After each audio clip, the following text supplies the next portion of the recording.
white corals. That's called coral bleaching. Conserve the environment and protect the corals. Hi guys, I'm here at this beautiful place, the Coral Triangle Center, and I'm actually gonna learn a little bit more about these guys. Why? You get to know now. I'm obviously not alone here. I have someone who's taking care of me. Let's meet her. Hi, I'm Leilani. I'm the communications manager here at the Coral Triangle Center in Sanur, Bali. Awesome. And so what is the center about? The center is a place to learn about coral reefs and the Coral Triangle and why it is important to protect it. Okay, so first of all, the corals. Why are they important? Corals are animals, and they also form coral reefs, which is basically a city where a lot of marine animals live, feed, give birth and multiply, and it supports basically our entire marine ecosystem. So corals are very important to the health of the ocean and also of the planet and the people. All right, we got this. So tell me, what is the triangle? Okay, the Coral Triangle is home to the most biodiverse reefs in the world. It is composed of 6 countries, which includes Philippines, Malaysia, Indonesia, Timor-Leste, Papua New Guinea, and the Solomon Islands. That's amazing. Did you know that, guys? I didn't know about this triangle, and that's so cool. Can you explain me what are the major threats for our coral reefs right now? The major threats to coral reefs right now include climate change, destructive fishing practices, pollution, including plastic pollution, and irresponsible tourism. Irresponsible tourism, an important topic. Everyone of us is responsible and can take care of the coral reefs. So we are not allowed to step on them, we are not allowed to touch them, and we should be aware of what kind of sunscreen we use, because that also has an effect on the corals. That's true.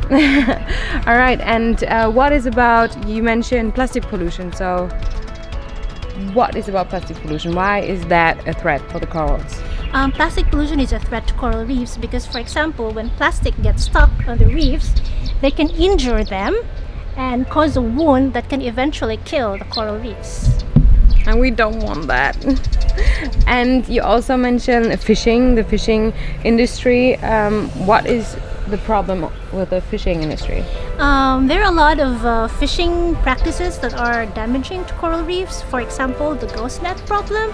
So fishing. Here we are again, ghost nets. So some fishermen leave their nets out in the sea and they end up in coral reefs. So when these ghost nets get stuck in the reef, they smother them, so therefore they cannot process their food and they can eventually die. And that's the reason actually why we are taking out these ghost nets and trying to upcycle them to bracelets, right? Okay, I see here a huge artwork. Look at this. Whoa! What is this about? So this artwork is made out of 2,000 pieces of ceramic corals, and it's meant to show the beauty of coral reefs underwater, as well as the threats that are actually plaguing coral reefs, like for example climate change and coral bleaching. Coral bleaching. You guys see that on the white corals? That's called coral bleaching. And what is happening with what is coral bleaching? Coral bleaching happens when there is a rise in the ocean temperature, and the algae that helps the corals feed themselves disappear. So they get out of the coral reefs, and then the corals cannot feed themselves anymore, and then they start to turn white, and then if it lasts long enough, they will eventually die. And that's a huge problem because we are depending on corals. Like every second breath we take is coming out of the ocean, so they're really a huge part of our ecosystem, and when this collapses, we are pretty much in danger too. In danger, definitely. And already a lot of coral bleaching is happening, right?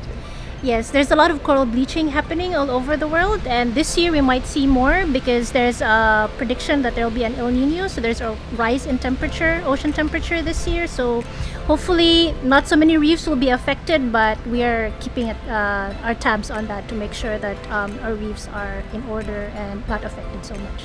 How do you do that? We do that by not stressing the reefs too much, protecting it using the marine protected area method, and make sure that it's not stressed by other factors like destructive fishing or irresponsible tourism, so that when there's a rise in temperature, the reefs are more resilient, so they can try to recover faster as well. Okay, that's good. That's pretty good. Nice. Do you have numbers? How much of the reef of the triangle is already affected of bleaching? As of now, no, because it happens every year. So when there's a coral bleaching episode, some corals can be affected, but they can also recover. So that's what we want to do, to build resilient reefs. So we need to reduce the stressors like irresponsible tourism, destructive fishing, reduce all the other threats, so that when climate change happens, the reefs can recover faster. Awesome work. Wow. All right, Leilani. Thank you for taking me around. It was welcome. really, really interesting. Yeah. And I have a little present for you. Oh, thank you so much. It is a bracelet. Yeah. So we are now bracelet buddies, right? This. Awesome. Thank you.